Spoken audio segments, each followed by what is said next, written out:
family, before we get started, ain't nothing on there. I don't know what's going on here. What's going on? Alright, cool. Alright, so the black signal has went out. That means that the family is aware of the fact that we are up, we are live, we are at them. Oh my God. Why do I get the broke pick? I don't understand. When my girls go natural, they had their hair down, I can't never find my pics. So, y'all know what it is. I want to welcome you first to the place where your hustle builds muscle. This is the congregation of the mighty. This is where the mighty gather. And you are now listening to Gye-Nyame Journey Media. This is a Heart of a Simmer production. And of course, you know we are on the Daily Toast. And I want to say great Imani to all of you. Production. And last but not least, we strive to blow up your old paradigm.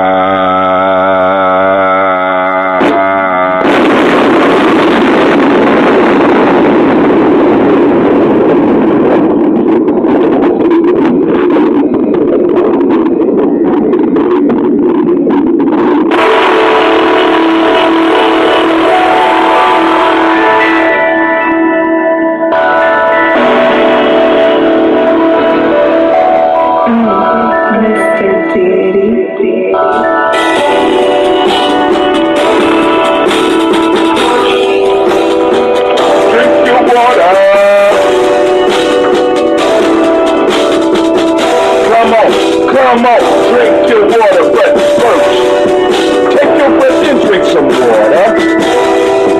Take your breath and drink some water. Take your breath and drink some water. Take your breath, man. Drink.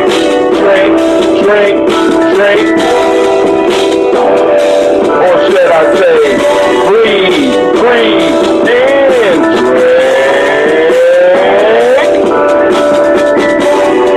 Now grab your glass with that water. Get your picture of that water. Get that picture of that water. And pour that water.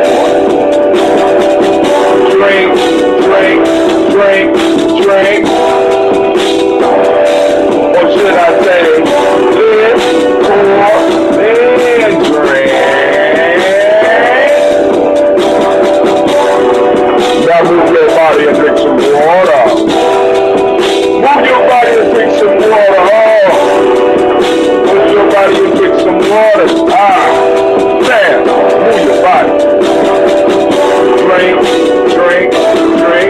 Drink. Or should I say, move, and drink. Now raise your glass and toast your ancestors. Now raise your glass and toast your ancestors. Now raise your glass and toast your ancestors. Fam, just raise your glass. Drink.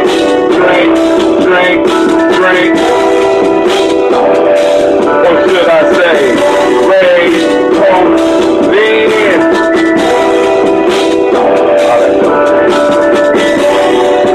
Lift your glass and drink some water. Take your breath and drink some water. Move your body, drink some water.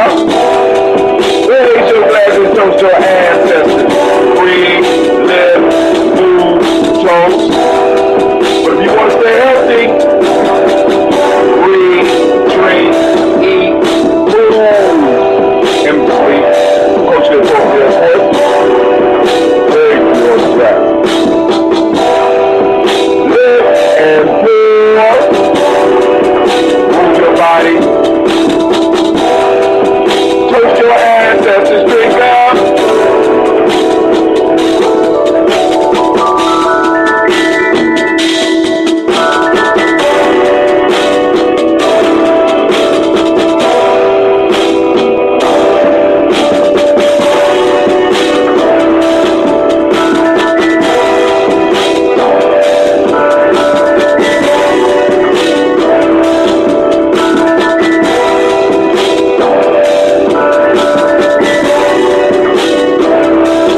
Brother Kwame. Man, family, I want to welcome you all to the Daily Toast. And as Brother Kwame say, great Imani to each and every last one of you. And he says also make it a great day. I guess my topic for the per arc for Malcolm X. We're supposed to be giving the per arc on what's that date? Is it the 12th? I'm supposed to be doing the per arc on, is it the 12th, Brother Kwame? I guess the hero's journey. I don't know. I haven't decided yet. I don't know. I'm still thinking. Family, this is the Imani Toast and Talk. The lines will be open. We're going to pour these libations. Then we're going to get into the conversations, the one we should have had yesterday, or the one we should have had the day before, or the ones that we need to talk about. Whatever subject touch your heart that you want to call in and talk about. I did receive a text from DJ Delford Chadbourne about a subject, but I forgot to upload it beforehand, so I can't go to it without erasing this whole timeline. Good topic, controversial. He always send me some controversial stuff. For people that don't know, DJ Delford Chadbourne is a longtime listener to Gye-Nyame Journey. As a matter of fact, he was one of the first producers to create a track for me, and that's the track that we use for now Folk Tales for Grown Folks, but originally we used it for what we used to call freestyle. We call it Nia now, but I used to do a freestyle. Every Nia I used to do a get up and do a show, go to the hookah lounge, sit down and chill out and do a show. And it was called freestyle. And you have heard the track several times before, so shouts out to him. He always sends me topics to talk about, great suggestions, and a lot of that stuff be super controversial. And like I said, I just forgot to upload it, so it was a mistake of the head and not one of the heart, because I sure looked at that one this morning and was like, man. But it was something about women. Black women. Per arc, I thought so. May 12th, the APDS from 11 to approximately 1:15. We will be doing per arc. It'll be me, Kwame, Sister Navita. I don't know who else yet. But we will be doing a talk on Malcolm X. Since we got the Malcolm X Festival, they kind of dropped it on me, but hey, it is what it is. You have to be prepared to do your thing if that's what you do at all times, right? So, I'm not, so I'm going to do something. I got to figure out what, though. I got a little bit of time. Got time to ponder. And to speak of pondering, tonight at 6 p.m., we will have I Wonder Radio on Gye-Nyame Journey, hosted by Brother Quasi Lowe and Ness, where I think the show will be going on. Because, like I said, family, this shit is not easy. It's not easy. Sometimes you got to get up and you got to make yourself do it. Now, as far as the toast, this is part of my devotion. You understand what I'm saying? Like, hey, some people got morning devotions, my morning meditations and stuff like that. This is mine. So this right here is just, I have to do it. I have to get up. I have to be ready. I have to do it. Even if I'm sick, I got to get up and do a quick one. But nevertheless, it still has to be done. And one day I will, hopefully soon, I'll be able to train a young person to be able to do what it is that I do. Trying to adjust the mic on Spreaker. If somebody is on Spreaker, could you let me know how the sound is? Because I'm experimenting with another mic. I think my blue mic is done. I have to replace that. I have to get a bigger table as well and probably another computer, or maybe a Chromebook, and take this one and get it debugged or whatever. But we have to keep the show going and growing. Lines will be open, so let me go and type that number in. Lines will be open. Lines are open at 614-556-4535. Bow. There we go.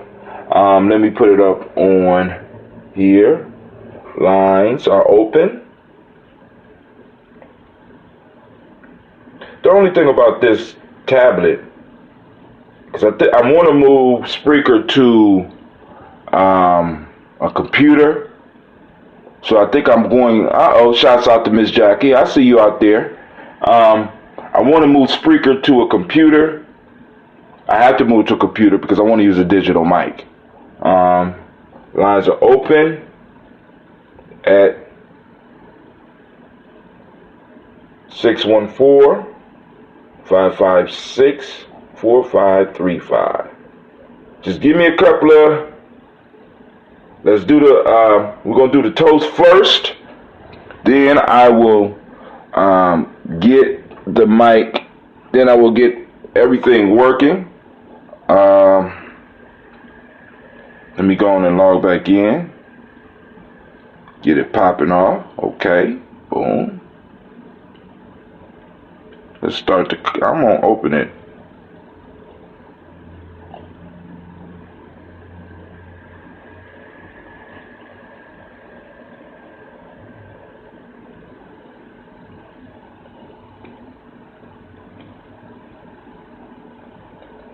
Alright.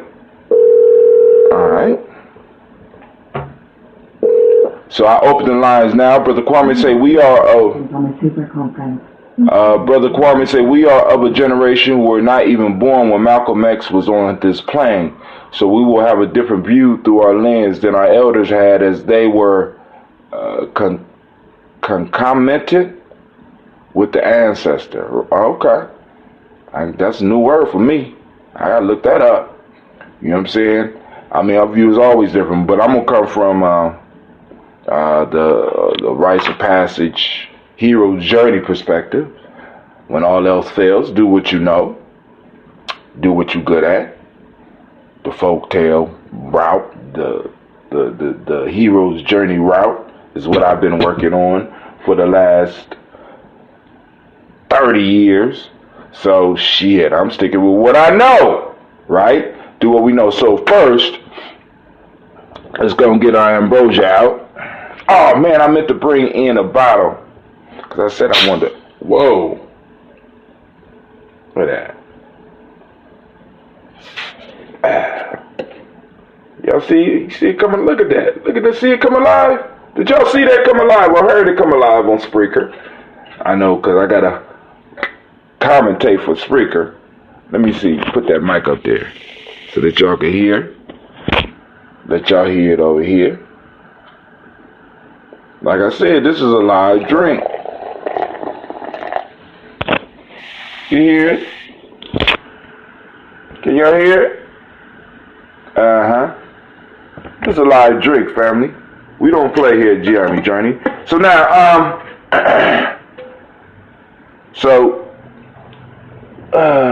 it says nobody is speaking. Maybe the speaker can't hear me. Check 1, check 2, check 1, check 2. Audio. Hey, just thought about it. I didn't get any ambrosia. I know you didn't. Cause you tripping, man. No, you ain't getting none, man. Let's hang up and try again. I'm gonna call in conference now.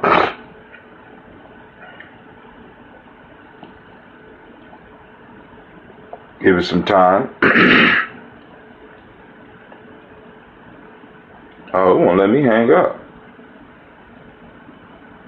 I wonder why that is. End call. End conference now. More.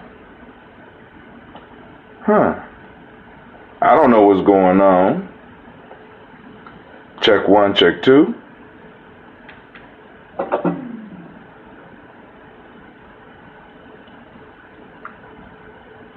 You will be disconnected from call, and the conference will be over. Ending this call will disconnect everyone. Maybe somebody is called in.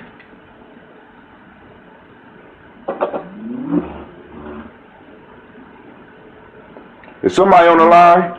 I should have had a 6-pack waiting for me. Jackie, whatever, man. Well, I mean, you got a point there. But shit, he costs money to brew. Brother don't be having money all the time. I ain't one of them rich brothers. I'm living this ADOS life.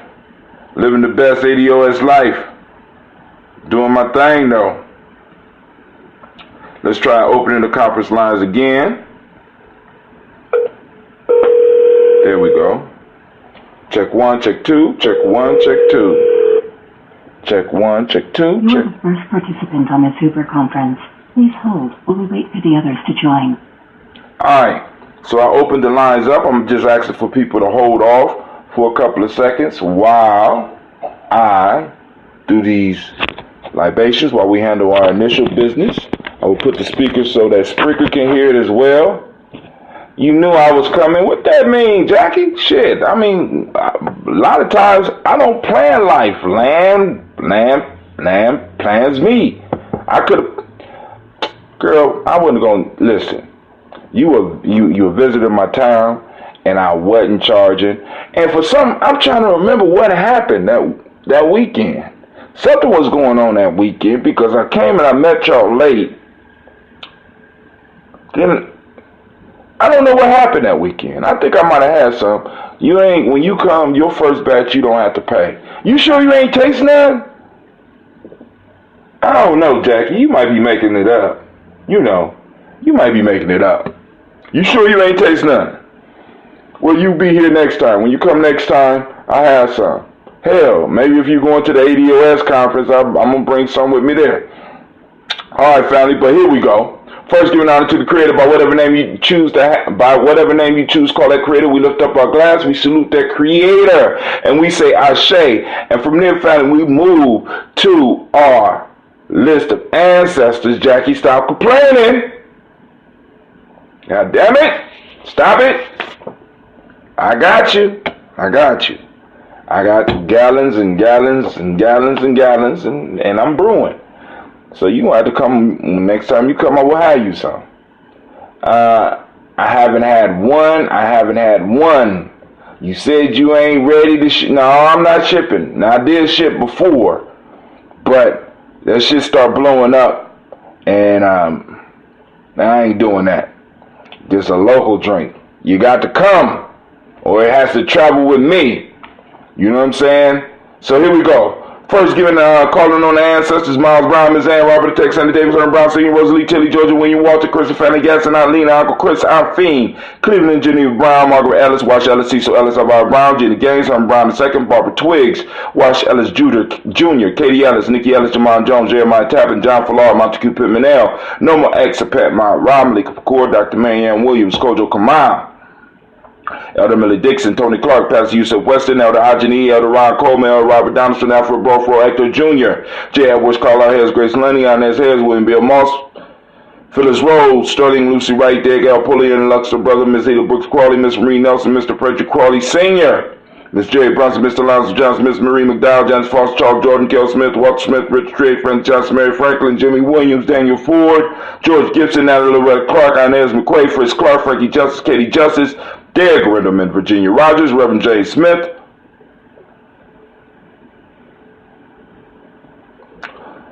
Lois Henderson, Kevin Spratling, Mary Elizabeth Walker, Raymond Walker Sr., Sir Jane Carter, Michael Ford Jr., Kevin D. Russell, Susie B. Smith, Teresa Clay, Mel Dale Hodge Jr., Herman Copeland, Mildred Copeland, Jenny Clay, Bert Beatty, Sarah Weller, Vita Farmer, Augusto Sue, Cheryl Harvey, Aunt Charmaine, Aunt Evelyn, Theolis Hasbury, Harvey Hasbury Sr., Leonard Dickinson, T.C. Islam, Terrell Dunbar, Will Thomas, Sarah Berry, Mark Walsh, Merle B. Thornton, Pearl G. Thornton, Ida Johnson, Florence M. Carter, Joanne Thornton, Erica Tricia Lewis, Juanita Wright, Robert Wright, George Wright, Mary Eliza Frederick Davis, Mary Elizabeth Rogers, May Esther Keechler Reese, Linda Watson Hammond, Jarrell Giles Watson, Sparrow, Slimmy, Selma Lewis, Andrew Holmes, Pearl Moore, Percy Moore Jr., Mildred Owens, Booker T. Bolden, Charlie Hunt, Sammy Stowaway, Heather Pearson, Sturgeon Thornton, Richard Thornton, Lovina Hall, Freeman Bankston, May Mossel, P. Peacock, Willie Thornton, Napoleon Kennedy, Mark Ramsey, Paul Ramsey, Matt Ramsey, Deborah Ramsey, Charles E. Thornton, Frankie Quills, Urinea Thornton, Bernice Quills, Ernestine Jackson, Frankie Johnson, Teresa Mormon, Leon Johnson, Charles Bell, Vivian Ramsey, S.C. Johnson, Derrida Johnson, Leon Johnson, James W. West Sr., James Parham, Dana Jones, Henry World, James Farmer, Mary Chavez, Leon Grace, Bessie Johnson, Hattie Levester, May Moreland, Paul Moreland, Elder Caleb, Rosemary Martineer, Elder Amatep Wellman, Fred Douglas Triggs Sr., Thelma Triggs, Thomas and Lula Berry, Lacey Ellen Ohio, Franklin Russell and Davis, Fred Douglas Triggs II, Bena Triggs, Reverend Eddie Moore, Helen Fuller, Eugene Jackson Sr., Richard Ellis, Silas Alexander, Charles Maxwell, Percy May Alexander, Arthur Reynolds, Stanley Lockhart, Ricky Lockhart, William Lockhart, Woodrow Lockhart, Brenda Porter, Deacon Hargrove, Carla Sawyer, Andrew Parker, Doris Donald, Ellis Murphy, D'Amico Russell, Dilymon Ayers, Gina Ruth Jones, Jana Callahan, William Walter West, Nigel Perez, Elder Basiji Fulani, Jim Robinson, Gladys Johnson, Valerie Clark, John and Mary Sullivan, Dirk Johnson, Antonio Johnson, Delise Waters, DePretis Hines, Inez Bostic, Edna Bostic, Winifred Scallon, Barry Wilson, Headley, Elma Hines, Phyllis Lee, Eugene Spratling, Calvin Spratling, Charles Wooden, Penny Brown, Roy Lee Printup Jr., William Johnson, Wilbur Longmire, Edith Catney, Janice Carter, Michael Carter, Leon Pina Carter, Margaret Carter, William Carter, Lisa Jordan, Charles Lee Mosley, Dorothy R. Blair, Ransom Evans Sr., Sam Evans Sr., Leon Blair Sr., Edward Stevens, Sue Ann Stevens, Joe Davis, Timothy Butler, Jean Holmes, Dana Jones, Peter Charles, Christy Nichols, Cardinal Robinson, Rosemary Charles, Ada Pearl, Bob Ingalls, Jack Wallace, Warren M. Finch, Warren P. Finch, Tim Ingalls, Audrey Finch, William Billingsley Jr., Jennifer Sensenbaugh, Hazel Gatson, Jerry Bradley, Brian Watson Jr., Kaniko Parsons, Jason Kathy Bradford, Thomas Bradley, also known as Uncle Buki, also known as Gypsy, Reverend Roosevelt Word I, Stacey Trice, Frank Smith, Mother Bertha, Michael Lena, Deborah Brown, Ruth Carter, June Cox, Ruth Cox, Paula Cox, Ronald Urban, Judy Hubbard, Irene Johnson, Francis Booth Jefferson, Dan Wilkerson Sr., Emma McClendon, Jerry Doyle, Amina Robinson, Mary Nichols, Patricia Williams, Shabaka Teray, Greg G2 Gibson, Donna Hill, Richard Gleavers, Lee Irby, Tommy Irby, Boy Irby, Jim Gaucher, George and Hallie Johnson, Archie and Margaret Armstead, Diane Scott, Erica Armstrong, Claire Fox, Gene Evans, Archie Beck, Anna McGill, Charles McDaniel, Kirsten Cottrell, Al Becker, Alice Arnold, Arthur Arnold, Hattie Reed, Charles Reed, Eula and Andrew Baker, Patricia and Edwin Brooks, Gwendolyn and Bob Hatch.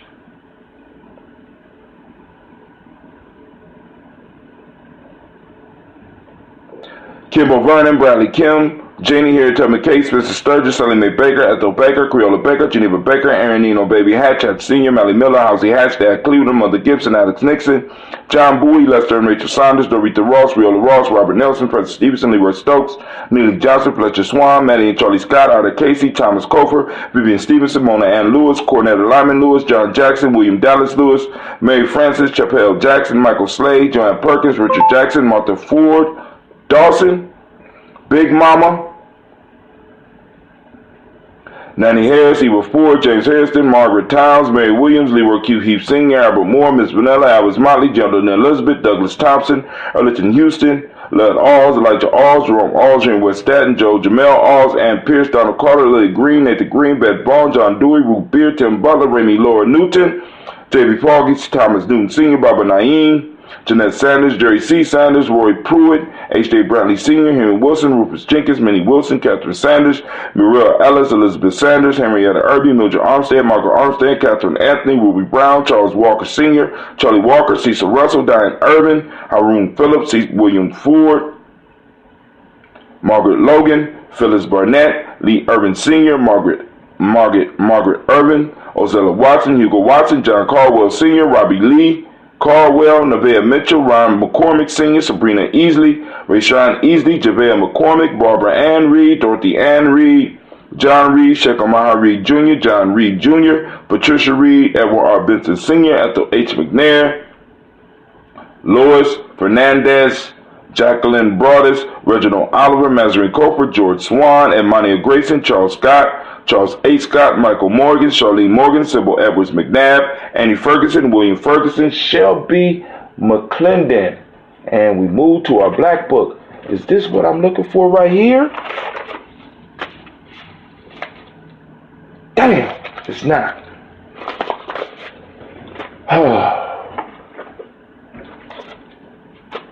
Alright. We have Joella Giles, James Carswell, Roberta Adams, also known as Aunt Sis, Elder Shaka McNair, Anthony Brown, Jonathan Ford, Lottie Gaucher, Cousin Tony, Michael Johnson, James Jimmy Johnson, Barbara Shang Lewis, Ronald Shelton Jr., Damian Top, Westina Banks, Joseph Bingham, Quincy, Mama, Aunt Lady, Abraham Isaac, Aunt Barbara Lewis, Renee Johnson, Joy, Ryan Ross Riggins, Jermonte, Marcus Price, Ness Words, Marshawn McHale, Demetrius Beard, Herb Jefferson, Ralph Mickens, Ed Walker, Quasi Sample, Candace Simmons, Severin Clayton, Leonard Jones, Sade Garner, Melvin Scott Sr., Elder Clarence Lumpkin, Elizabeth Johnson, Frank Smith, Stacey Trice, Denise Goray, Nathaniel Hassan Turner, Khaled Isin, also known as Nigel Turner, Demetrius Lewis Flint, Alberta Woods, Geneva Simmons, Daniel Tilley, Angeline Gant, Sharifa, Oscar Kane, Audrey Gripper, Dominic Nichols, Ruth, Elaine Johnson, and Teresa Sambu. Alright. Also, well, for those that want to get their ancestors on the list, you can inbox us on our Gye-Nyame Journey page, or you could just text G&J to 25456. Text G&J to 25456, and you will get a return text from there letting you know that you have opted into our text messaging system. You could text back. I check my messages at least once a week on that system, so that if there's any ancestors up, I will toast them. So we lift up our glass to all of our ancestors that combine all of us in strength, in joy, in pride, in wisdom. We salute our tribe of ancestors, and we lift up our glass and we say, Ashe. From there, family, where do we go? I'm going to tell you where we go. We go into the present moment. In this moment that is all we got, right? We got a pact with our ancestors. We got a pact with our future generations. And that pact is very simple, family. The pact for the ancestors is to never forget them and always remember and to build on their wisdom. Don't get stuck in it, but to build on their wisdom and move forward. Take their lessons, use them, improve our lives so that we can live our best lives. And in us living our best lives, we will lay the foundation in which our children, which is our future, this part of the pact, in which they will be able to have space and time to build their pyramids to greatness. All right? So we lift up our glass to this moment. For those that don't know, today is Imani. I'm asking everybody to activate those reticular formations. Seek out Imani today, right? Should be easy to find, right? Take a picture, post it up on Gye-Nyame Journey.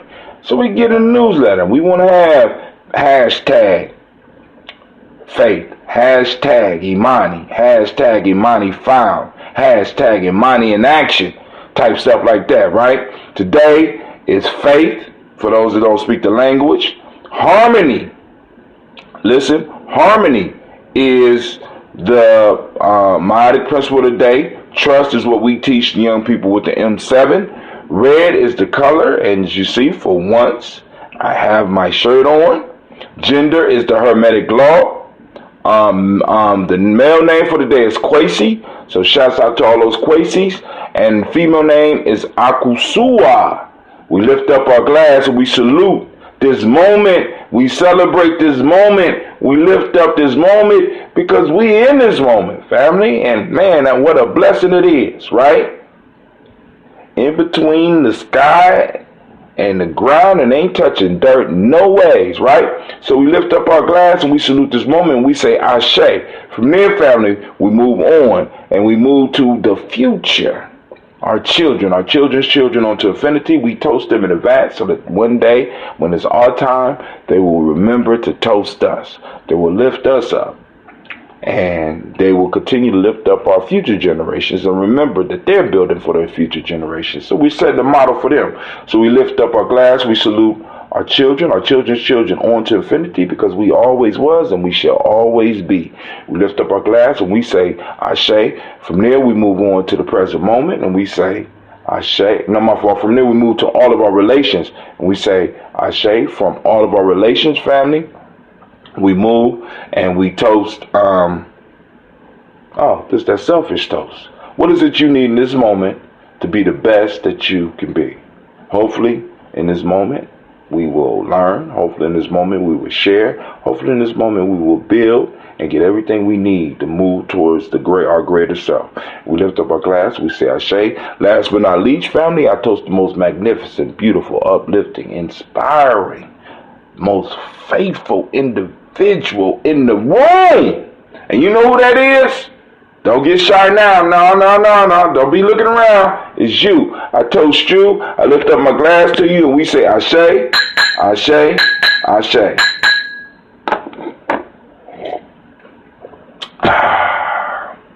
Alright. So family lines are now open.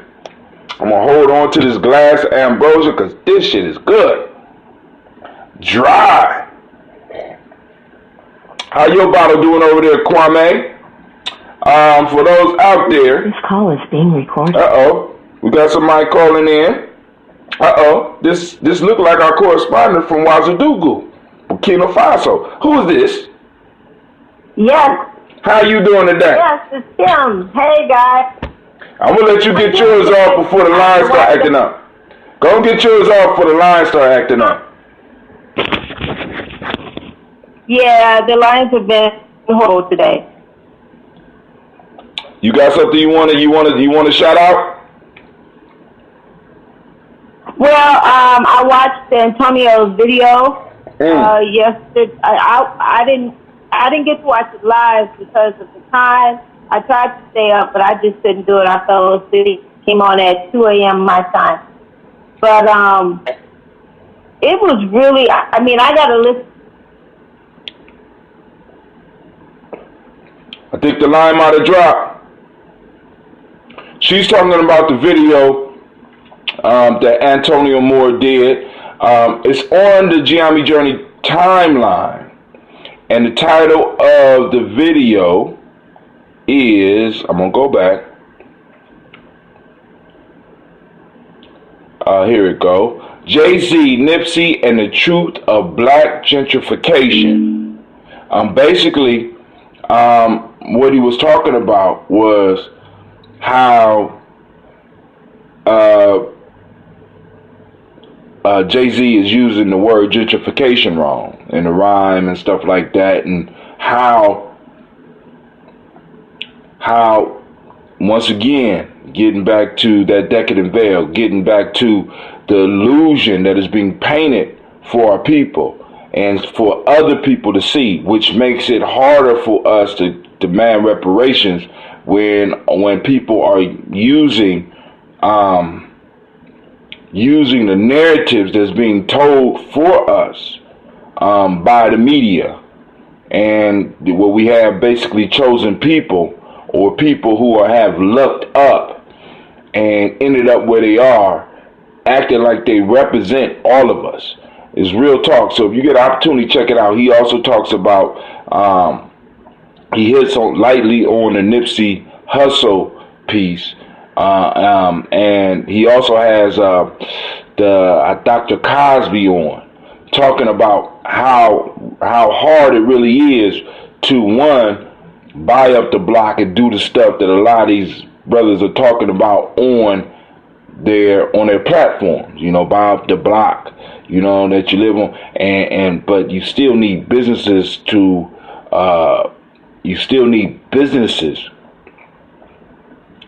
support that block. You know what I'm saying? You can't just have people living there. You need businesses to make a community grow. And the issue with us is that since we have been locked out of so many industries for so long, you know, been locked out of actual real money, you know what I'm saying? We need intervention in order to, in a sense, protect and also to open up the gates for the resources so that we can start truly taking over the hood. But it's going to take government intervention. It's going to take our involvement in government and our pushing government to respond to the needs of us as a people. As Yvette Carnell called it, making us whole, making us fully citizens. We have not really been able to reap the benefits of being full citizens of the United States, and that is a result of the 250 years of slavery and maybe more, the 100 years of Jim Crow, all of the takebacks after the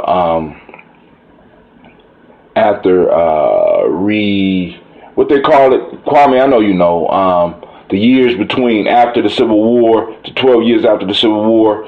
I know Jackie know it too. Reconstruction, right? To take back from Reconstruction, because what we got to understand is there is a pattern, and we have to understand this, family. Think about this. There are patterns that every civilization go through. There's seasons, right? And we're entering a season because I want to go a little bit more in depth into this whole piece that I've been talking about. Because yesterday I brought up a conversation about the EU is talking about doing reparations for Africa. And I'm going to read that article because I want people to understand that these little people talking on YouTube, as they call them, right? These bots or whatever, talking on YouTube that created a small hashtag has, in a sense, brought reparations to the forefront of not only American politics, but politics all around the world. And family, I keep on telling you, it's the stubborn minority that gets what they want. And guess what we are? We are a minority. But we need to get a little bit more stubborn and a little bit more stern to get people to understand that we are going to stick in this fight. We are going to be recognized. We are going to be heard. We are going to receive reparations. And you will not take these motherfuckers back this time. This is the mindset we got to have. Right? Sister Kim, her Wi-Fi dropped. My Wi-Fi is horrible today. My thoughts are that I had a weird feeling, and Tone Talks validated my thoughts. We really don't have resources to do development, and when you see it, there is usually a backstory, i.e. money that we can't see, third-party private investment. So she's talking about with the whole Nipsey Hussle thing. A lot of people are believing that it's like Nipsey Hussle just walked in with a duffel bag of money and put it on the table. But if you listen to his interviews, he talks about a third investor. It was him, his brother, and a third investor that had access to capital. And we don't know who that third investor was, but it wasn't just them throwing millions of dollars on the table from a duffel bag. It was a legitimate business deal, and they were able to take advantage of the zone. It's called an empowerment zone or something like that, and get the property cheap and do stuff. But even with the businesses that was in there, they were kind of like, and I know people will be mad, they were kind of like predatory businesses, because those are the only businesses that set up in our community. We got to understand that. Why? Because there is not a lot of wealth, so you're not going to get no high-end stores in our community. Dr. Cosby spoke about on this show how he brought up a whole neighborhood with his church, and they, you know what I'm saying? And he said, and what I like about how he talks, he says, listen, the only reason that I was able to do what I did was because when I started in 1979, I had boomer money. You don't have a lot of black pastors. You don't have a lot of black businessmen coming in admitting the fact that they are beneficiaries of the boomer generation, of that generation that was before my right before my generation. It ended like 1964, right there. That's the cutoff period where they had access, and the timing was right for them. The manufacturing jobs were there. You know what I'm saying? Where like I said, I can remember coming up through 8th grade, hearing about individuals that would leave high school and be able to go to B.F. Goodrich, because I'm from Akron, be able to go to B.F. Goodrich or Goodyear and start making good money. I'm talking like $20 an hour back then, $15 an hour back then. Now, we're looking at, you know what I'm saying, the bottom, let's just say 50%, according to the statistics, 50% of Americans are only making like $15 an hour. You know what I'm saying? This is what some people actually think is money. Is somebody back on the line? You here? Yeah, I'm back on the line. I was just listening. Get it quick. Yeah, I'm here. Get it quick. Come on. Your Wi-Fi back up. Yeah, I know. I got to get it. Okay. So, okay, this is what I want to say about that show. I was just noticing Antonio's fire, and I was relating to him because, and you probably the same, it's almost like Harriet Tubman trying to force people out of slavery. And his fire was like that. And I'm like, what don't y'all understand? And you have this man online doing volunteer work, because he's an attorney. He's not paid. It fell off again. So now the Harriet Tubman piece, because she's bringing a good point. Because Harriet Tubman, it was said that Harriet Tubman said, yeah, I freed a lot, but I could have freed a lot more if they only knew that they were slaves, right? And it'd be a lot easier for us to get reparations, in a sense, if a lot more of us knew our true financial situation. But many of us are living vicariously through all these images and through all these people. We're living vicariously, and because we're living vicariously through these people, we are missing out, you know what I'm saying, on the reality. And like I said, family, if we're going to talk about Maya, come on now, let's keep it real. Being able to distinguish the real from the unreal. Go on, Sister Kim, while you got it. Come on. Come on. Get it in. Okay. Now, I don't know where it dropped. So, no, I was just saying, what we're doing is like Harriet Tubman trying to force people out of slavery. And a lot of us would be like, why would you have to force someone out of slavery? Why do we have to convince people that we need reparations? That doesn't make any sense. Why do we have to do that? It's one thing for you not to think if it's possible. It's another thing you don't even to realize you need it when you know what you don't have.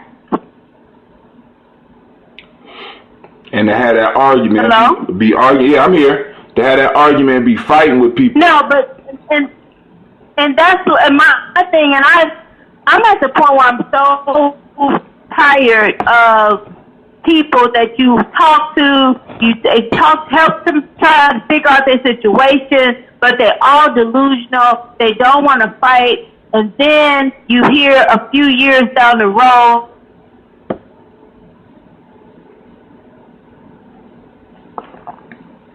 all right, for those that don't know, Sister Kim calls all the way in from Burkina Faso, the city of Ouagadougou, so her Wi-Fi goes in and out. But she's a major supporter of the show. She got a booth. And I mean, y'all got to understand the commitment of the people of Gye-Nyame. You know, the people of Gye-Nyame is like they're supporting. She even sent money in for the Malcolm X festival. You know what I'm saying? And so we have to understand that what we are doing as a media tribe, you back?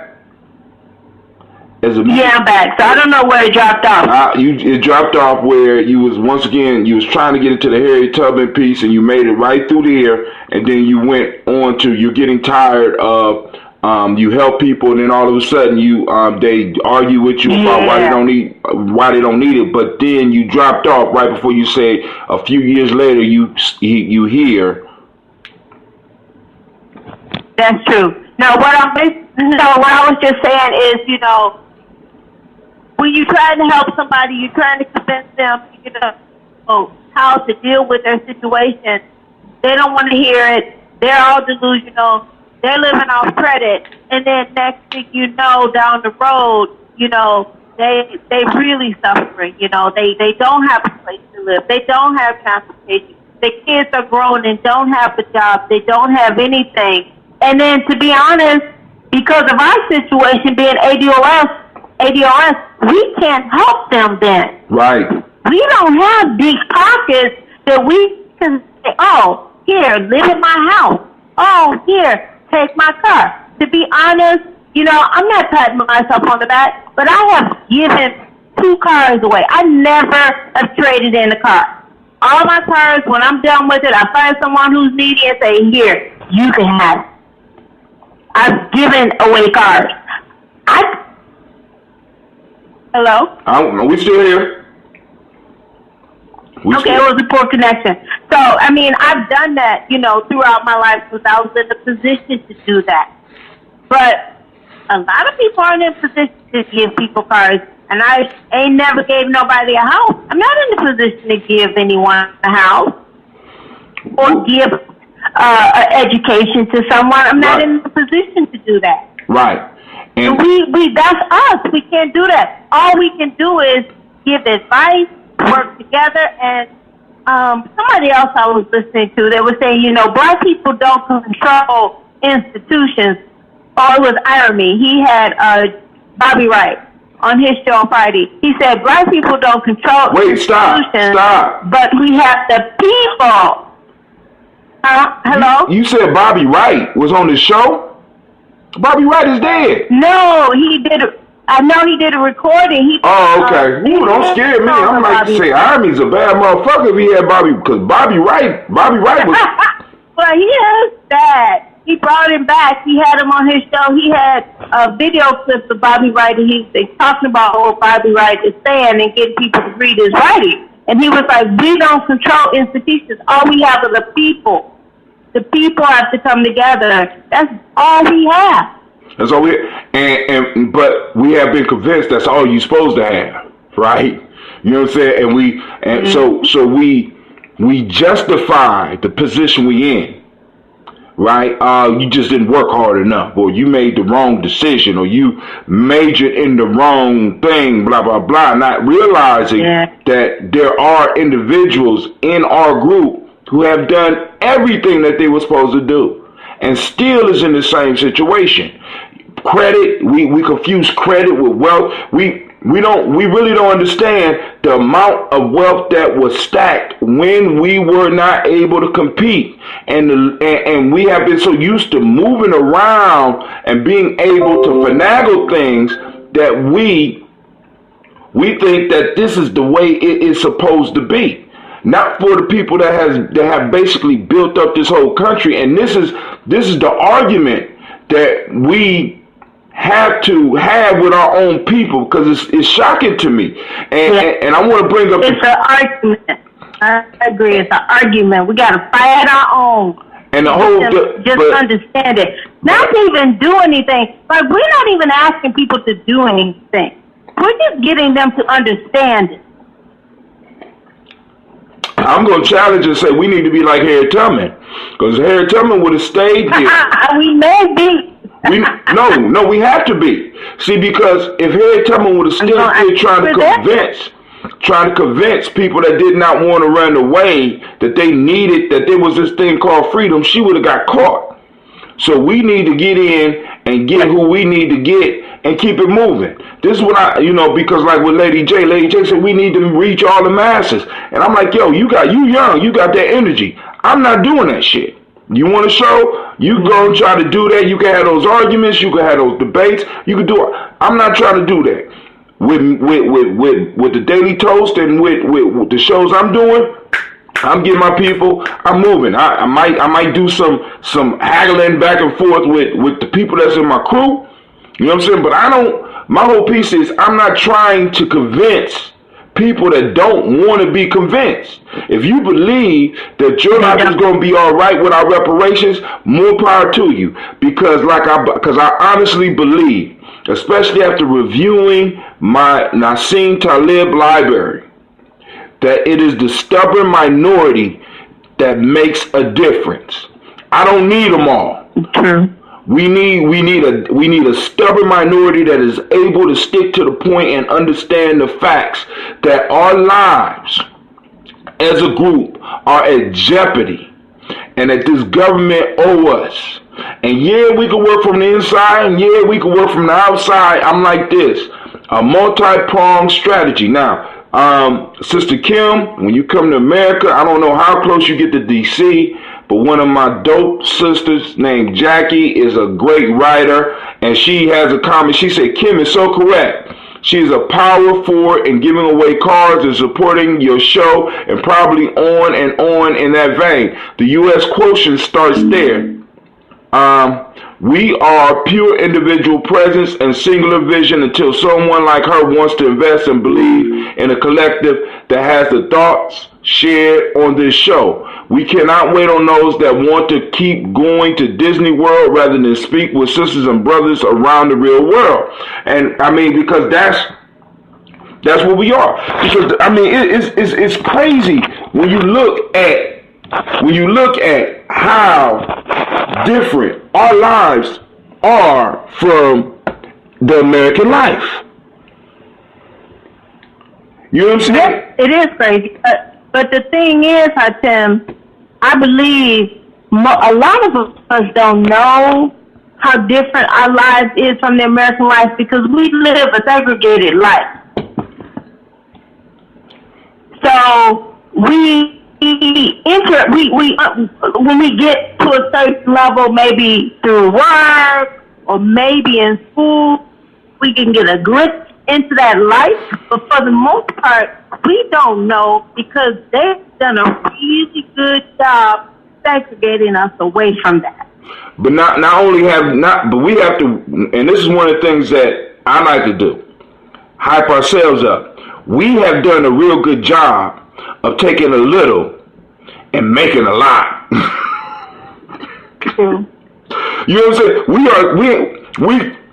We are such resilient people that we could take because we all know we all got relatives that swear that they balling, they live the life, and you know that you just know that they balling. But like you say, years later, you find out that all that shit was credit. That was the disguise.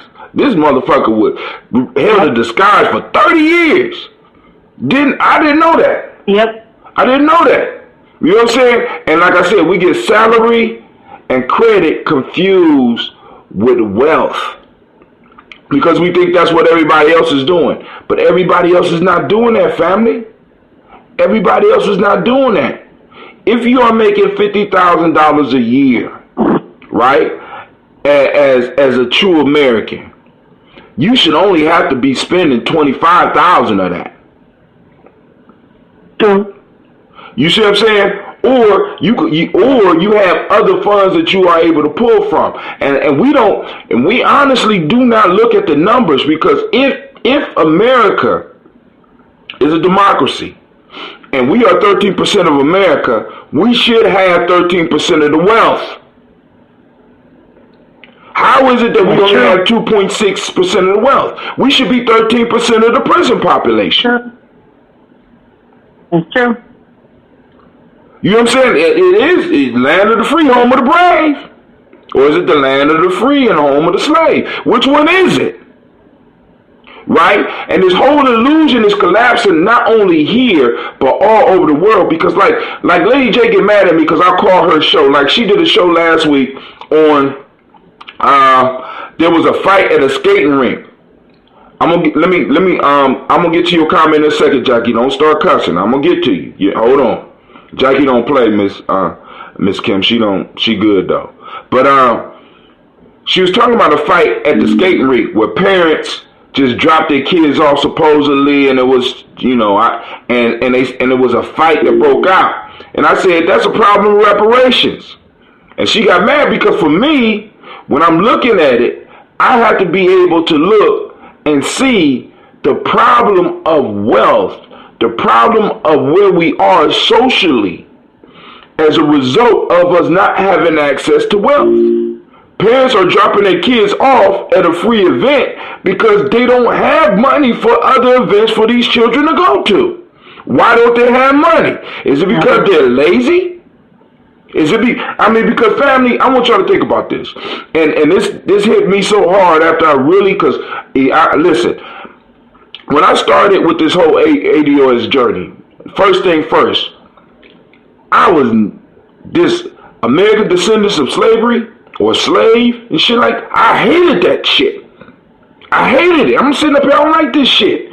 Then I'm listening to Van, I'm like, this bitch is depressing.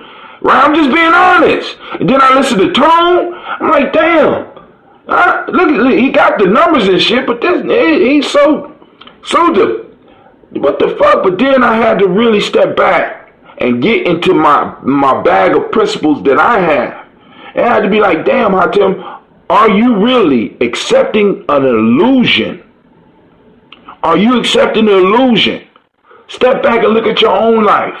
Yeah, you are right. But if you was to miss a week of work, if I was to be suspended for work for 2 weeks, or if I was to lose my job, me and my family would not be able to stay afloat for 2 weeks. Nope.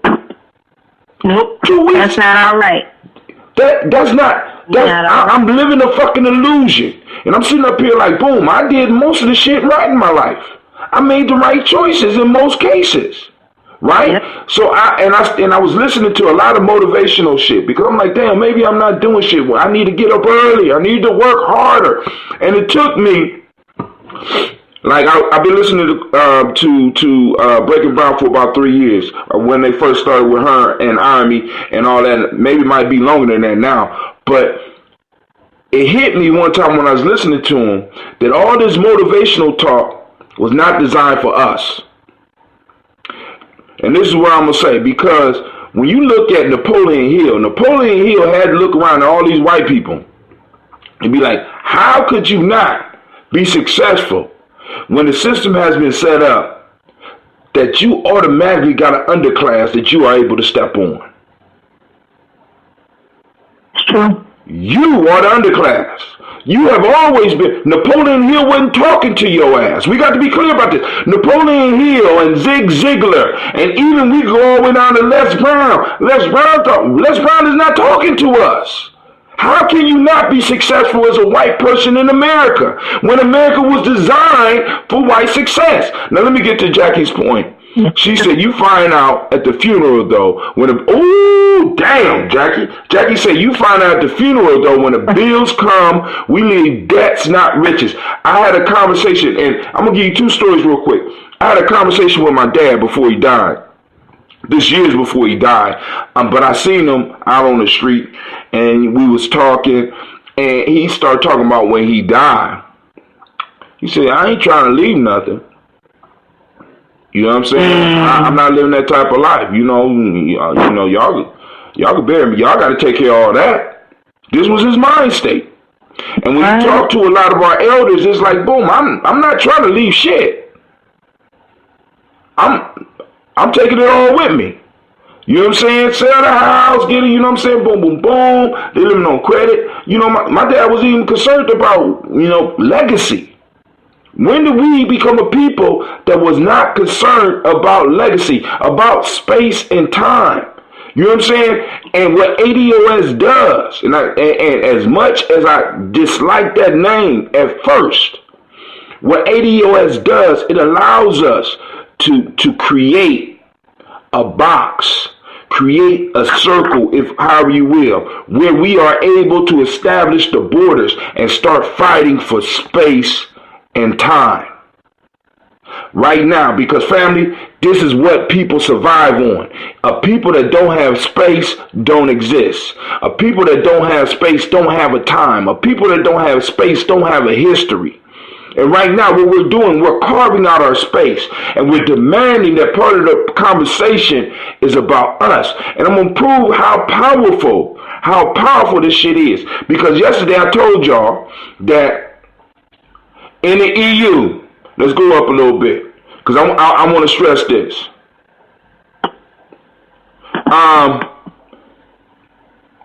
This kind of shut down my computer yesterday. I'm going to try it again today. So, European Parliament passes watershed resolution calling for reparation for crimes against Africa during European colonialism. Look up reparations on your computer. Reparations, right? Because of a stubborn minority that pushed it beyond what the elders had left. Not disrespecting in Cobra and all those other organizations before, but they didn't do it like Tony and the Vet has, this new black media. They haven't done it like this. They haven't used the tools because of this stubborn minority. Now we got the European Union.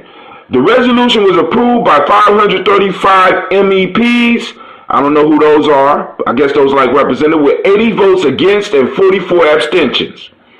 It calls on EU members to declassify colonial archives and issue apologies. Urges countries to adopt reforms to end discrimination against Afro-Europeans. Come on, family. Come on, family. The stubborn minority. All we gotta do is stick to our goddamn guns. But Brother Kwame, you on the line? I see you. What's going on?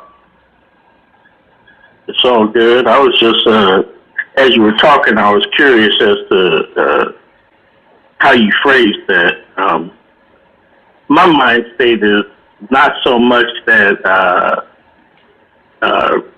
Brother Tone talks and Sister Yvette have.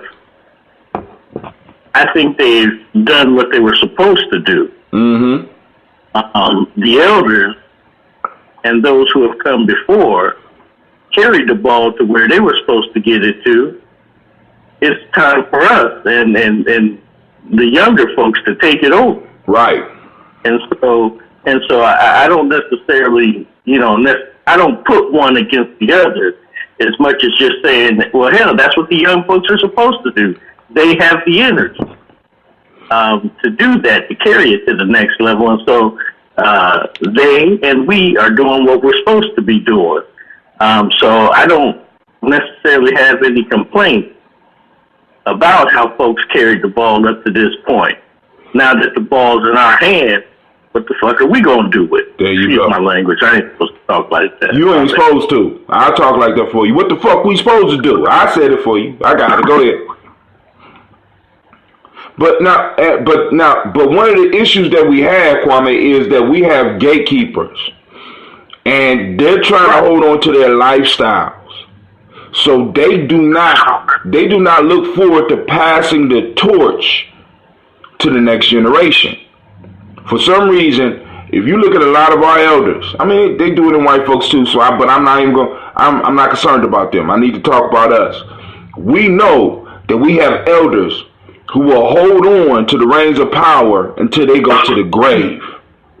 And that's what we hold. That's what we run into. Hold on, young boy, you're moving too fast. Hold on, young girl, you're moving too fast. Hold on, you're disrespecting and stepping on the shit that was laid before you, when it's designed to be stepped on and moved on. This is why I said in the libations. Look, remember when we were talking about the crabs in a barrel concept? And one of the ideas is not so much a crab trying to pull another crab down. The crab thinks that whatever it can put its hands or claws on to get up, that's what they're going to push off of. Right. So if those who want to be quote-unquote gatekeepers or just don't want to hand over the reins, then that's what they become. They become something to push off of. So that's what's being done. You know, shoot, I love it, man. I love it. So let me go back to this article. The European Parliament has overwhelmingly backed the watershed resolution. So, Jackie, I know you know, and maybe Kwame, you know, what do they mean when they say watershed? A watershed is like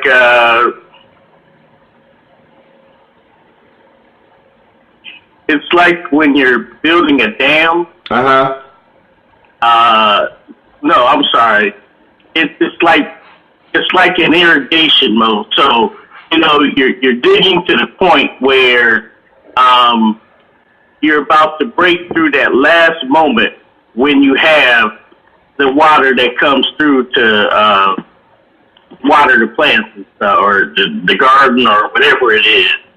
And so that becomes the watershed moment, that breakthrough. And so, you know, we have gates or whatever they call them now. I'm outside of my terminology or my lexicon here, but you have those where you release the gate for the water to come through. That's the watershed. Okay. The European Parliament has overwhelmingly backed a watershed resolution calling for reparation for crimes committed in Africa during European colonialism. The bill urges European member states to introduce a series of sweeping reforms aimed at tackling structural racism facing millions of Afro-Europeans. It calls on the countries to implement a nationwide strategy to deal with discrimination in education, health, housing, policing, the justice system, and politics. The resolution approved by 535 MEPs with 80 votes against and 44 abstentions also calls on European member states, listen to this, to declassify their colonial archives. Now, this kind of blows my mind because I thought the information was out there. You mean it's some shit that they didn't tell? I mean, it gets worse? Come on now. Covering the most disturbing periods of European colonial past and issues and public apologies. Now, I'm not reading this because I want to get in on it. I'm reading this so that to let y'all know that you don't find it strange that the European Union is talking about this while the shit is being shooken over here? I mean, it's just a coincidence? Come on, fam. Yeah, I mean, we have to understand the power of us having these conversations. Not just amongst with our families, with people around us, we're putting reparations out there as Kwame just said, out there in people's lexicon, putting it out there in the ether. Thinking about it, wondering how my life would be different, how my children's lives could be different if we at least had an opportunity, because many of us have not had an opportunity. In fact, it's sort of like being in the slave dungeon. If you think back, for those that are that study this in history, it's sort of like being in the slave dungeon where they would crowd more people that was able to really fit into that room, but yet you always had that one that's in the ideal position that when they open the hole at the top and they throw the stuff down, it just happened to fall on them. And what we don't understand, we think that this motherfucker is lucky. We think that he's skilled. No, he's just in the right place at the right time. And we have to understand this about Jay-Z. We got to understand this about other people that are right. They were in the right place at the right time to receive. Right? Hi, Tim. Yes, ma'am. Go ahead. Hi, Tim. Go ahead. Now, I want to add something. They were more than in the right place in the right time. They were also willing to do the bidding for the dominant culture. They're willing to act as they're willing to do that. There have been other people who've been in that place, but those people weren't willing to do it, and they don't rise. They get pushed aside.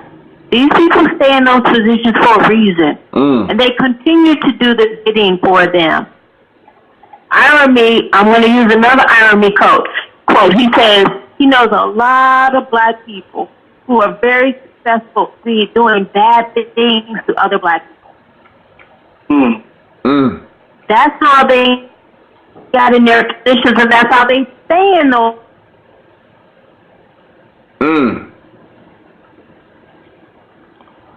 Hey, I was being nice.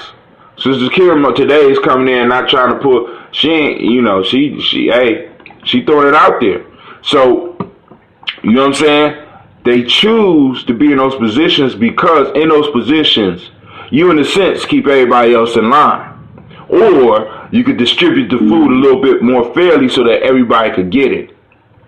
We have had those type of entertainers. We have had those type of people in those positions that try to make sure they were able to get out the stuff or spread the resources.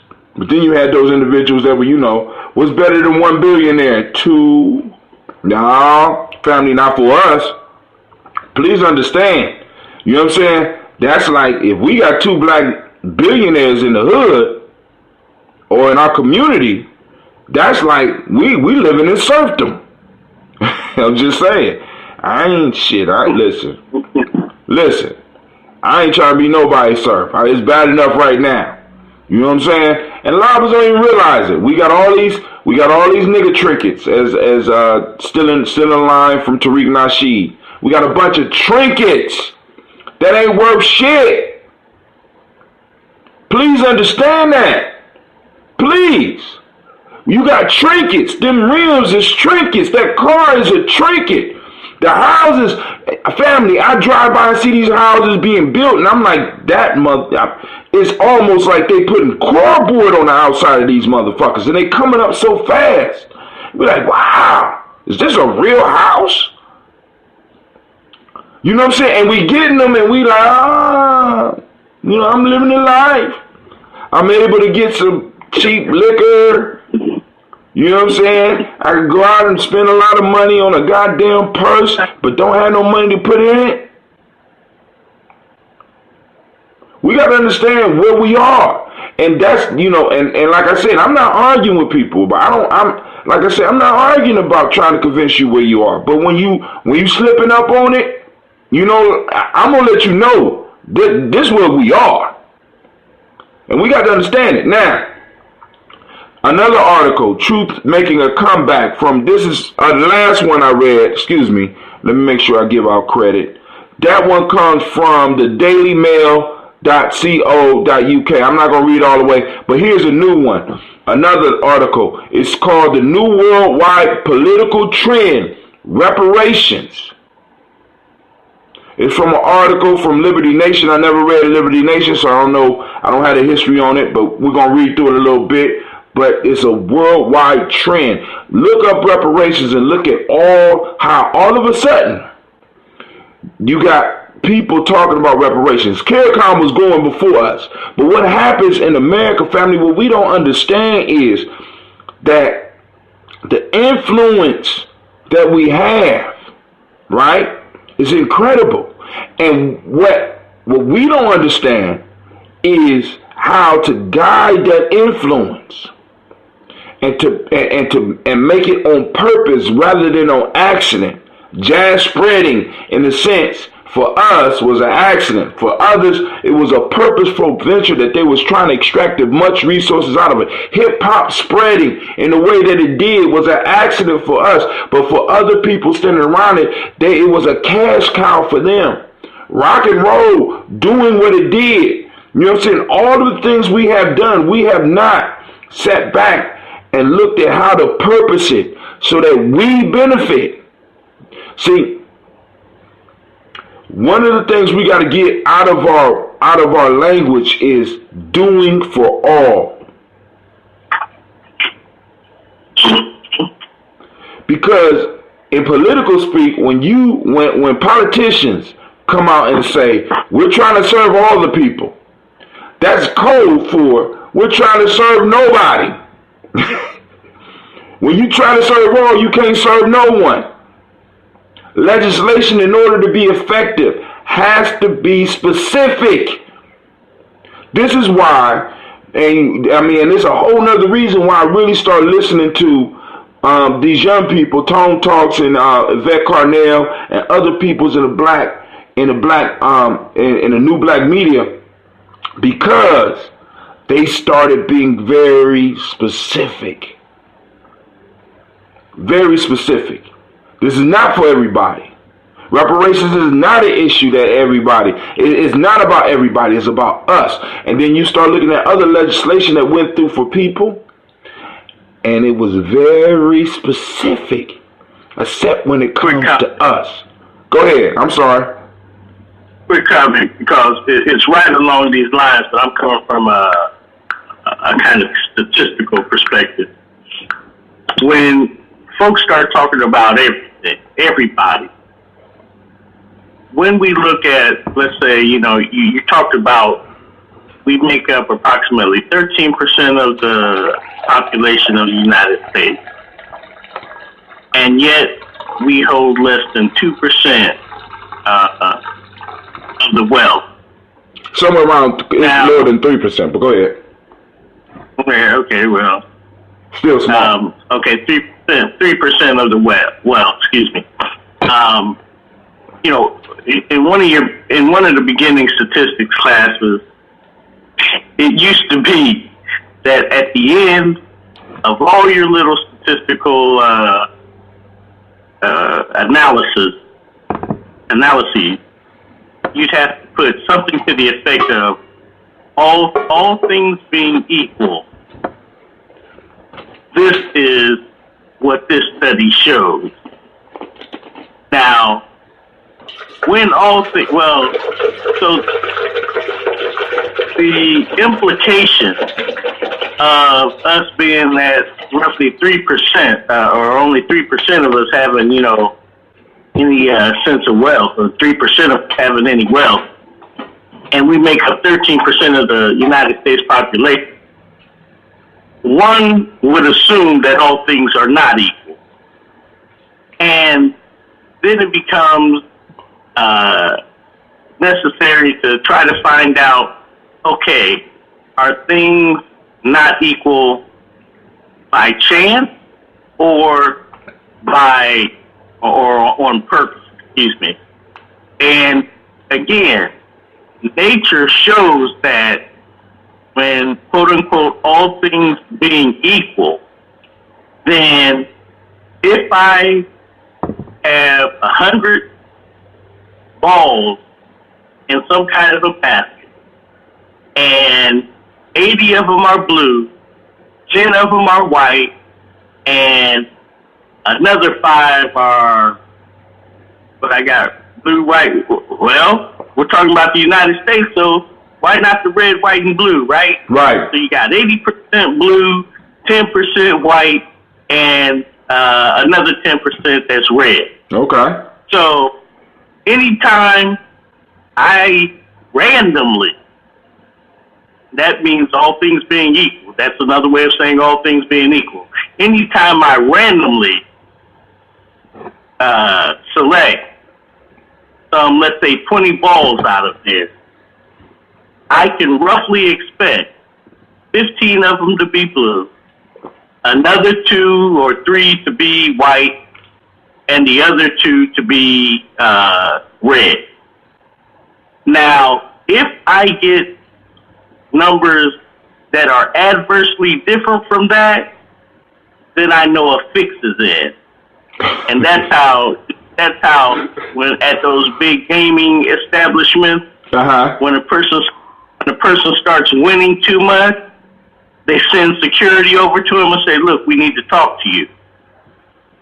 Because they figure a fix is in. And so that's the statistics lesson for today. I'm done.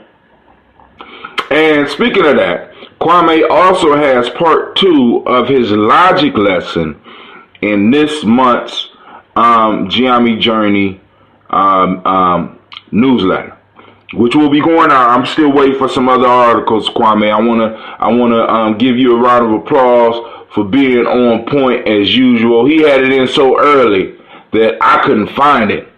Where's my audience? Audience! Anime, get the audience together. Where my audience at?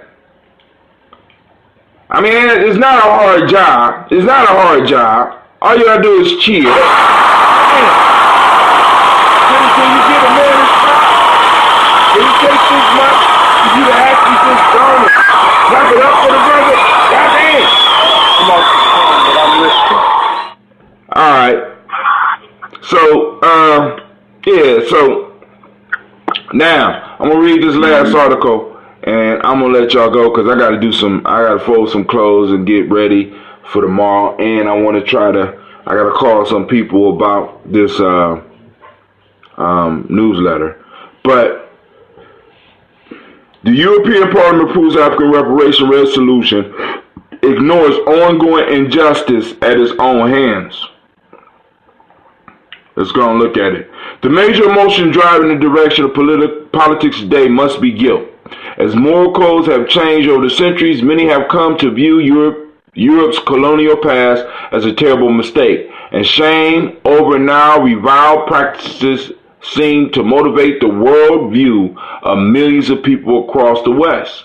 In 2019, the topic of reparation for slavery has been propelled back into the mainstream discussion. Now, so this means that it must have been in the mainstream discussion before, but has it ever made it to this level? Several Democrats 2020 presidential contenders have indicated support for the idea, and a student at Georgetown University recently voted to contribute every semester to a fund for the descendants of slaves sold by the institution of the 1800s. In the 1800s. The policy appears to be gaining traction across the Atlantic too, and the European Union Parliament has passed a resolution that promotes equality for people of African descent facing structural racism in Europe. Who would have thought it? While hinting at future reparations, but for all this posturing, is the EU a force for good in today's Africa? Or, like so many proposals today, does it just make politicians feel good about themselves and their immediate surroundings while ignoring the ongoing suffering their policies continue to cause only a short distance away? Then she got reparations for colonial Europe. You can go and read it. It's up on the timeline. EU crushes African farmers. All show no substance. So she basically is breaking it down. And one of the things that I always wondered was, I don't understand why nobody understands that once we start pushing for reparations in America, it's going to open the door for everybody. Sister Kim, you up? Yeah, I'm up, but my phone is really acting up. All right. So, let's go back to another interesting piece of news. Hold on, let me find it. Boom, this is NPR. So, the whole reparations piece and stuff like that. But now, let me give you another angle. So, family, so one of the things we got to be aware of and we have to be knowledgeable of is that first, when I start attacking you, what I'm trying to do is, first off, I'm trying to scare you up out of the fight, right? Then, if we do get a little scrape, I got to control the narrative. So now, what we're going to have politicians trying to come in, and we're going to have different groups trying to come in, trying to control the narrative of reparations. So now what we're going to notice is that you're going to have different people coming in talking about, I always knew it, yeah, we got it going on right now, right? So now it's going to be some infighting because people are trying to control the narrative. Now, also, another issue that we're going to have to keep track of is the fact that some of us are going to be under attack. It's going to come rapid and it's going to come hard, right? So now, what they're going to use is they're going to use an experiment or like a proxy for this. And one of the proxies that they're using right now is we have NPR article. I know y'all heard if you've been on Facebook.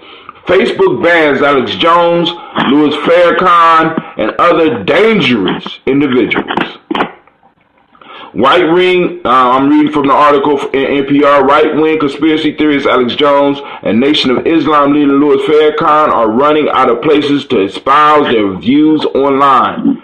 Facebook banned these high-profile personalities and several others from its social media platform. Thursday becoming the latest tech company to officially declare them persona non grata. Many of them have already been banned from Twitter, YouTube, Apple podcast apps. In addition to Jones and Farrakhan, Facebook also kicked off right-wing extremists Milo Yiannopoulos, Laura Loomer, and Joseph Watson, who work for InfoWars. White supremacist Paul Needham, who successfully ran for Congress in 2016 and 2018, and Jones' company InfoWars. The groups will also lose their accounts on Instagram, which is owned by Facebook. Now, a lot of people might be cheering this, but I have this question. What did Louis Farrakhan do to even be put on that list like that?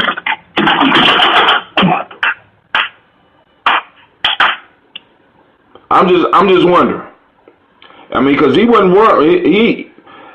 The Nation of Islam don't necessarily. Do they even have a large internet? A large internet platform that they're using, that they're pushing out this stuff.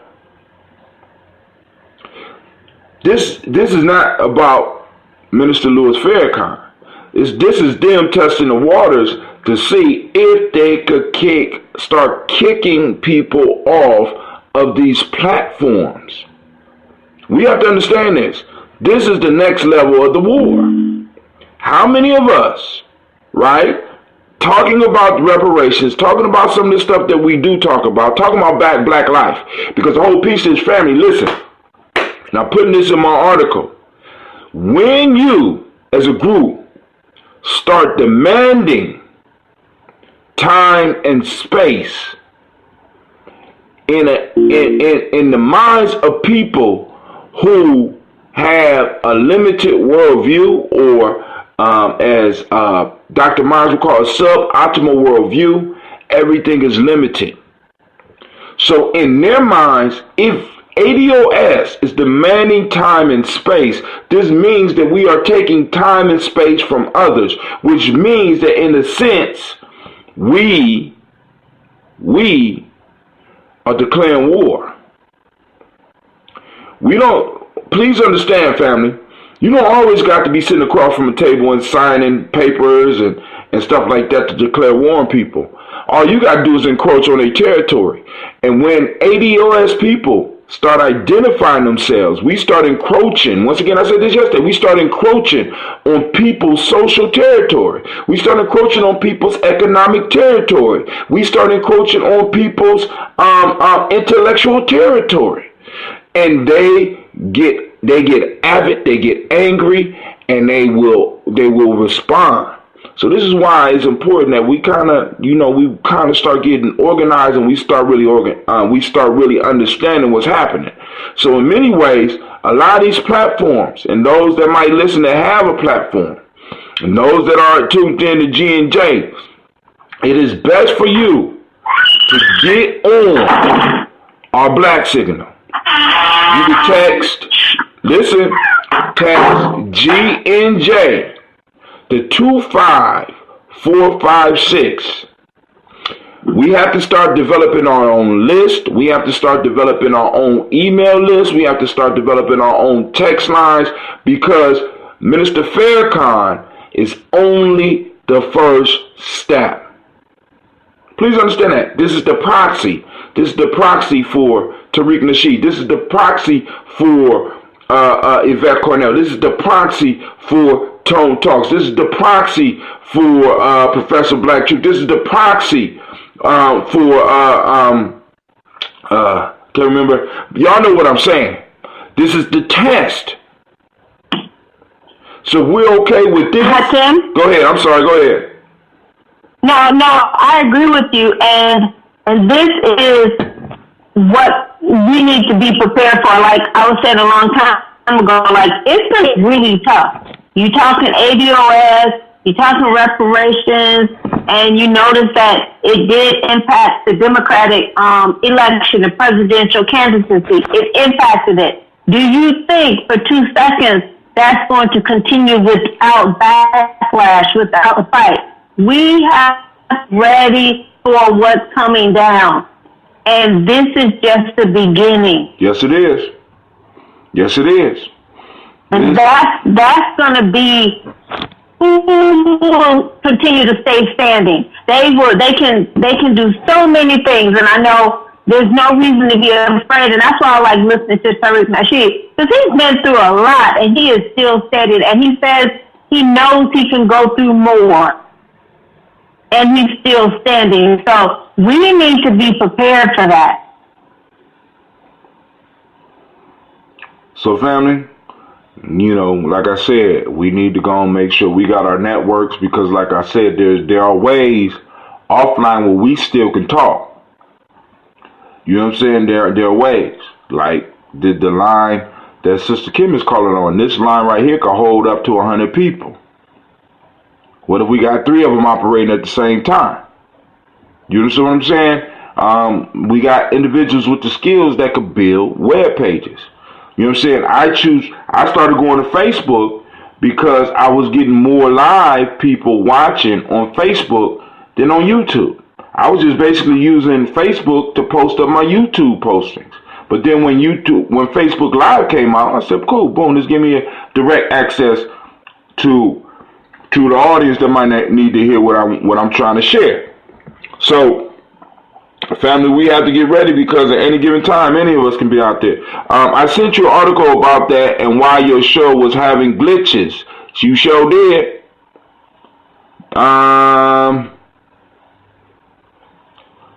But yeah, Jackie kind of shouted out on this one before it even happened. But family, you got to in war, one of the first things that you have to do is cut off communications. And that's what they're doing. Oh yeah. And I'll be honest with you, I hate these people. I call them white supremacy collaborators. We got people in our race who are white supremacy collaborators, and we got people who are not in our race who are non-white who are white supremacy collaborators. So when we draw our line in the sand, the collaborators are going to come after first. Mm-hmm. They're going to come after, and they're our own. They're in our families. They're in our jobs. They're all around us. They're it's all around more of them than it is of us. Go back to that scene with Mr. Smith being able to transform him, take himself, and be anywhere at any time. And that's what we got going on right now. You know what I'm saying? Right now. It could be your wife, it could be your husband, it could be your friend, it could be your cousin. This is why they instructed Neo, never run through crowds. Because Mr. Smith could always pop up anywhere. Busting cats, blah, blah, blah. Right? We got to understand that, family. Now, so be on the lookout for the Gye-Nyame Journey newsletter.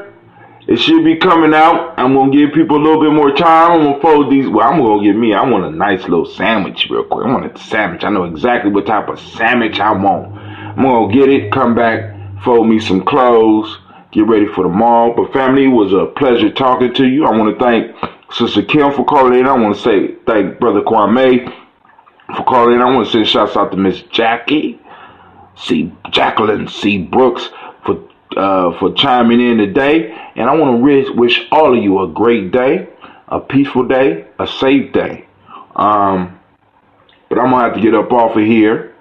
I got to find my mics too. So I'm going to look for those too while I'm folding these clothes. But all right, family, this is Brother Hatim, and you are in a place where your hustle build muscle, standing amongst the congregation of the mighty, here at Gye-Nyame Journey Media. Anime, why you so quiet, girl? Of course, you know this is a Heart of a Simple production, and we have done another daily toast and talk on Imani. And you know we do nothing but strive to blow up your old paradigms. I'm out.